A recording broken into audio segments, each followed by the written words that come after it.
24 मार्च 2025 ला मी या ठिकाणी आगमन झालं आणि आज 27 तारखेला याची फायनल या ठिकाणी होते।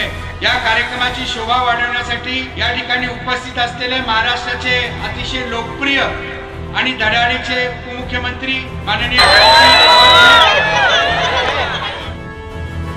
राजर्षी शाहू महाराजांनी घडवलेल्या एक ऐतिहासिक आध्यात्मिक सामाजिक सुधारणांच्या कोल्हापूरच्या मातीमध्ये इचलकरंजीच्या परिसरात कैलासवासी भाई नेरुरकर चषक राज्यस्तरीय खो खो क्रीडा स्पर्धा मोठ्या उत्साहात पार पडलेली आहे।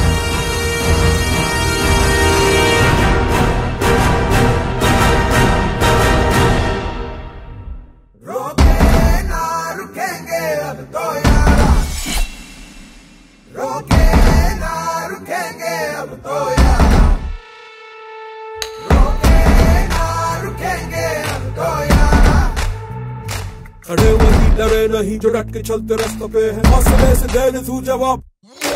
फैसला तो कर ले आज अपनी जिंदगी का, कर्म छोड़ दे जरा। गिर के होते जो खड़ा वो असल में विजय मिलता सही यहाँ पे सम्मान। लौटना ने हार के तू बीच राह में से लगा ले आज अपनी पूरी जान। ऐ जवान सुन जरा, इतिहास हमारा, इंसाफ न हारा, इंसाफ न हारा।